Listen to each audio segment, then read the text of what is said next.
Ok, aujourd'hui je vous propose une petite vidéo tier list des meilleurs Battle Pack Lego sortis ces 20 dernières années. Petit disclaimer, cette tier list est subjective, elle n'engage que moi, et je comprends tout à fait que vous n'ayez pas le même avis, et c'est pour ça que je vous invite à partager votre propre opinion en commentaire, toujours dans le respect et la bienveillance. On commence en 2002 avec le set Ewok Attack. Pour certains ce n'est pas vraiment un Battle Pack, mais pour d'autres aussi, c'est pour cela que j'ai décidé de l'inclure dans cette liste. Ce set contient 4 minifigures, dont 2 Ewoks, un Stormtrooper ainsi qu'un Scout Trooper. Bien que les Ewoks semblent un peu datés aujourd'hui, il reste un set assez réussi pour son époque, je le place donc en tier B. En 2007, on voit arriver les vrais premiers Battle Pack, dont celui des Clone Troopers. Ce set nous propose 2 clones classiques, un Shock Trooper, ainsi qu'un clone de la 327e Légion. Même si je suis un peu moins fan aujourd'hui des versions de clones avec les trous pour les yeux. Malgré cela, c'est un très bon set, je le place donc en tier A. On passe maintenant au Droid Battle Pack. Ce set est parfait pour ceux qui veulent créer une armée de droïdes, avec 4 droïdes et 3 super battle droïdes. Par contre, le véhicule principal n'est pas vraiment à la hauteur à mes yeux. Il n'est pas très bien conçu, donc je vais mettre aussi en tier A, un battle pack assez bon pour une armée de droïdes. En 2008, Lego sort le battle pack Imperial Dropship. Bien que le vaisseau en lui-même ne soit pas incroyable en termes de construction, il propose 3 Stormtroopers ainsi qu'un Shadow Trooper, ce qui en fait un excellent set pour compléter une armée impériale, je le mets donc en tier B. Passons au Rebel Scout Speeder. Je vais être assez rapide sur celui-ci. Le véhicule n'a pas un design exceptionnel et les minifigures sont correctes mais sans plus. Pour moi, des minifigures rebelles un peu plus variées auraient été préférables. Je passe donc en tier C. 2009. Ah là là, 2009, quelle année. Cette année-là sort le film Star Wars The Clone Wars ainsi que la saison 1 qui est diffusée sur W9. J'avais 10 ans à l'époque et je suis tombé sur ce set à Carrefour pour 14,99. Le set Clone Walker Battle Pack. Il me permettait de créer mon armée avec 3 clone troopers ainsi qu'un clone gunner. Un set parfait pour les fans de la série d'animation. Ce set est une véritable pépite et il mérite une place en tier S. En revanche, 2009 n'était pas une année exceptionnelle pour tous les Battle Pack. Pour moi, l'Assassin Droid Battle Pack fait partie des pires sets que Lego ait produit. Les droïdes ne sont pas intéressants, et bien que Lego ait essayé de créer quelque chose de nouveau, je trouve que l'exécution est assez ratée. Je le mets donc en tier D. En 2010, Lego revient sur la trilogie originale, avec un set consacré à la bataille de Hoth, le Rebel Trooper Battle Pack. Je risque de me faire des ennemis, mais je ne suis pas vraiment fan de la bataille de Hoth. Ce Battle Pack me semble assez insignifiant, donc je vais le placer en tier D. Pour le Snowtrooper Battle Pack, les Snowtroopers sont super à voir, mais l'officier impérial ainsi que le pilote d'AT-AT sont un peu moins intéressants. Ce genre de personnage qui ne ferait pas réellement une différence sur le champ de bataille nuit à l'attrait du set. C'est un défaut que l'on retrouve souvent dans les Battle Packs, l'ajout de minifigures sans grand intérêt. Je le place donc en tier C.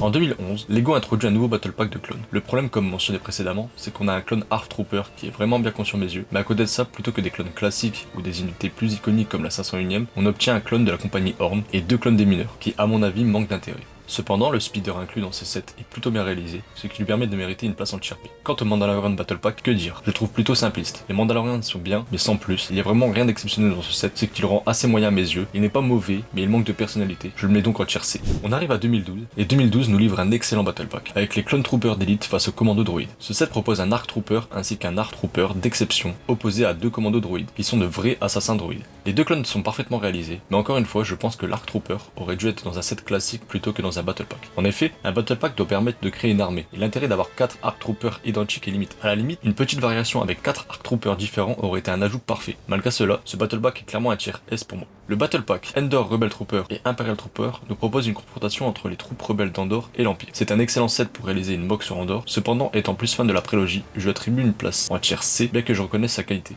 2013 voit l'arrivée de Clone Trooper phase 1, dans un Battle Pack Clone Trooper versus Droid K. C'est un bon set, mais je trouve que les Droid K sont un peu de trou ici. Un Battle Pack avec uniquement 4 Clone Troopers de phase 1 de l'épisode 2 aurait été bien plus intéressant à mon avis. Les Droid K, bien qu'impressionnants, ne s'intègrent pas vraiment à l'idée de base d'un Battle Pack. C'est pour cette raison que je le mets en tier B. Le Republic Trooper versus Sith Trooper. C'est un set que j'ai acquis. Il y a 2 points à discuter. D'abord, le vaisseau inclus dans le set est plutôt médiocre. Ensuite, bien que les Republic Troopers soient assez bien réalisés, l'ensemble du Battle Pack reste assez décevant. Je trouve que ce set manque de cohérence et d'intérêt par rapport à d'autres. J'ai décidé donc de le passer en tier C. On commence l'année 2014 avec le Battle Pack Death Star Trooper, qui inclut 4 minifigurines, 2 Imperial Gunner ainsi que 2 Royal Guard. Ce set est basé sur l'époque de l'Empire. Encore une fois, il présente peu d'intérêt en tant que Battle Pack. Je doute que beaucoup de gens s'amusent à créer des armées de Royal Guard ou d'Imperial Gunner. Je décide donc de le classer en tier D. Mais 2014 nous réserve aussi de belles surprises, à commencer par le Kashyyyk Trooper. Ce Battle Pack inclut un Swamp Speeder, 2 Clone Scout Troopers, ainsi que 2 Clone Troopers du 41e corps d'élite de Kashyyyk. Pour toute mock sur Kashyyyk, ce Battle Pack est un incontournable. Il est très apprécié par les fans, et sa valeur a explosé. 10 ans après sa sortie, son prix a été multiplié par 5, passant à 80€. C'est donc totalement un tier S pour moi. Tout comme le Kashyyyk Trooper, le Utapau Trooper est un set très apprécié par les fans. Plusieurs éléments expliquent cela. Il reprend des clones du 202e régiment, et comprend notamment 2 Airborne Troopers avec leur Kamas. En plus, le set inclut un tri-droïde que l'on peut intégrer à son armée de droïdes. Un très bon Battle Pack donc, et un tier S également à mes yeux. Enfin, pour clore 2014, nous avons le set Battle sur Salokami, un set qui s'éloigne un peu des Battle Pack classiques, mais il inclut 2 Battle Droids, 2 Super Battle Droids, ainsi qu'un clone Bark Trooper. Bien que ce ne soit pas un Battle Pack au sens strict, il permet de recréer une petite bataille entre un clone et 4 droïdes. Le speeder inclus est très bien conçu, et c'est un gros plus pour le set. Je place donc également en tier S. 2015 commence avec l'Imperial Troop Transport, un battle pack intéressant pour les collectionneurs de Stormtroopers. Il permet de créer une armée de Stormtroopers de manière efficace. Cependant, le casque des Stormtroopers dans ce set est moins bien réalisé que dans d'autres versions, ce qui le pénalise, je le passe donc en tier B. Ensuite, nous avons le set Shadow Trooper, un set inspiré du jeu Star Wars The Force Unleashed. Ce battle pack propose des versions inédites des Royal Guard ainsi que des Shadow Troopers. Bien qu'ils soient intéressants, ces personnages ne sont pas canons à ma connaissance et restent un bon battle pack, mais sans plus. C'est pour ça que je décide de le placer en tier C. Le set Senat Commando Trooper. Il ne m'impressionne pas particulièrement. Les commandos du Sénat n'ont que peu d'impact dans l'univers de Star Wars, et leur présence dans The Clone Wars se limite à quelques épisodes. Dans les saisons ultérieures, ils sont même remplacés par des clones de Coruscant. Je le classe donc en tier D. Pour conclure l'année 2015, LEGO nous offre un battle pack de clones géonosiens, le Geonosis Trooper. Tout comme le Kashyyyk Trooper, ce set inclut 2 clones Airborne Trooper ainsi que 2 clones Trooper classiques. Bien qu'il soit accompagné d'un Walker un peu simpliste, ce battle pack offre la possibilité de créer une belle armée de clones géonosiens. Je le place donc en tier S.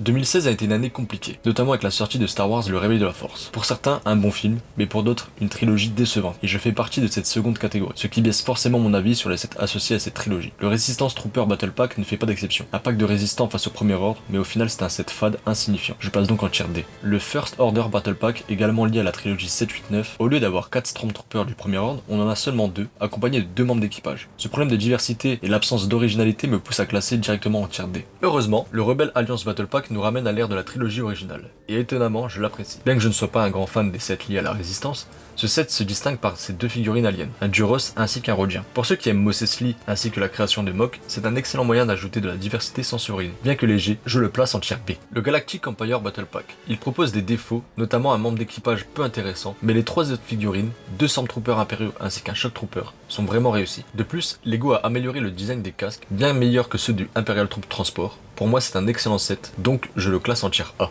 LEGO nous propose en 2017 un autre Battle Pack sur la rébellion, le Rebel Trooper Battle Pack. Malheureusement, il ne comporte que des humains, pas d'aliens comme l'année précédente, et malgré un speeder, il reste assez fade à mes yeux. Le manque de diversité et la construction légère du set me poussent à le classer en tier D. Face à la rébellion, LEGO nous offre un Imperial Trooper Battle Pack, avec un Walker peu intéressant, mais compensé par 2 minifigures de Stormtrooper classiques et surtout 2 Imperial Death Troopers, au design vraiment stylé. Grâce à ces minifigures, je le place donc en tier A. Ensuite, nous tombons encore sur un set lié au Premier Ordre, le First Order Transport Speeder Battle Pack. Le seul point positif à la limite est le Flame Trooper. Les autres figurines, 2 Stormtroopers et un colonel, ainsi que le Speeder, qui n'est pas particulièrement intéressant, en font un set peu attrayant et il finit en tier D. Enfin, le Bounty Hunter Speeder Bike Battle Pack. Ce set termine 2017 sur une note plutôt positive parce qu'il permet d'obtenir 4 célèbres chasseurs de primes, Bossk, Dengar, IG-88 et Katlon. Bien que ce set soit pratique, collectionner les minifigures à moindre coût, il manque de rejouabilité et le Speeder est assez médiocre. Je le passe donc en tier B.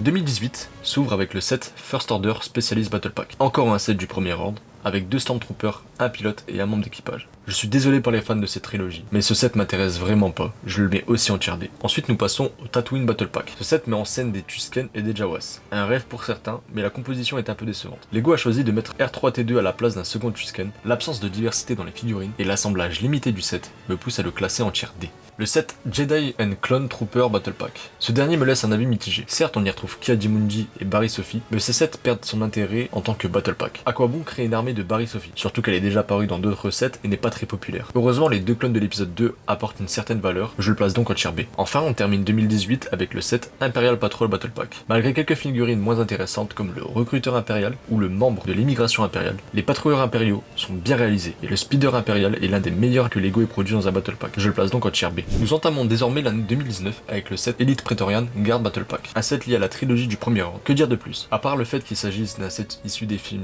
7, 8, 9, LEGO a décidé de sortir un pack consacré aux gardes prétoriens. Personne ne l'a demandé, mais LEGO l'a quand même proposé. Je le classe donc aussi en tier D. Ensuite, le set Inferno Squad Battle Pack est une idée très intéressante. Inspiré par une unité spéciale apparue dans le jeu Star Wars Battlefront, bien que le design des personnages ne me convienne pas entièrement, notamment le casque des pilotes Stormtroopers, je trouve l'idée très sympa. Le set mérite donc une place en tier A. 2020 s'ouvre avec le set Mandalorian Battle Pack. Bien qu'il soit utile pour recréer des scènes de la série The Mandalorian, j'aurais préféré un set inspiré de la série The Clone Wars, avec des personnages comme Gar Saxon, ainsi que des soldats d'élite mandaloriens. C'est un bon set, mais pas celui que j'attendais. Je passe donc au tier B. Ensuite, nous avons encore un set lié à la trilogie du Premier Ordre, le Sith Trooper Battle Pack. Bien que ce soit le dernier de cette trilogie, il ne parvient pas à sortir du lot. Et même si LEGO a fait un effort en incluant un officier Sith et 3 troopers, le set reste décevant. Je le passe donc aussi en tier D. Enfin, nous finissons 2020 avec l'un des meilleurs Battle Packs de tous les temps, le 501ème Légion Clone Trooper. À 30€, soit le double d'un Battle Pack classique, il comprend 4 minifigures de la 501ème Légion, dont un Jet Trooper, 2 droïdes et un Bark Speeder, ainsi qu'un Walker plutôt impressionnant. Ce set est clairement un tier S. L'année 2021 n'a pas vu de Battle Pack, mais 2022 a proposé 3 sets. Premier est le Defense of Hoth, un set classique qui permet de créer une armée de rebelles sur Hoth. Rien de particulièrement original ici, donc je le mets en tier C. Ensuite nous avons le Clone Trooper Command Station, un set qui est une agréable surprise. Bien que le design de la station soit léger, le set propose 3 clones de l'épisode 2, dont un commande, ce qui permet vraiment de créer une armée. Toutefois, le fait que Lego ait réduit le nombre de minifigures est un petit inconvénient. C'est pour ça que je le passe en tier A. Enfin, le Snowtrooper Battle Pack est un bon set, avec un speeder réussi et un canon intéressant. Les 3 minifigures, 3 Snowtroopers ainsi qu'un Scout Trooper, sont de qualité. Même si je ne suis pas un fan de la bataille de Hoth, je lui attribue un tier A, peut-être même un tier S pour d'autres fans. On passe à l'année 2023, et 2023 nous a gâtés avec 2 Battle Packs de Clone Phase 2. Le premier est le 501ème Clone Trooper Battle Pack, un set comprenant 4 clones de la 501ème,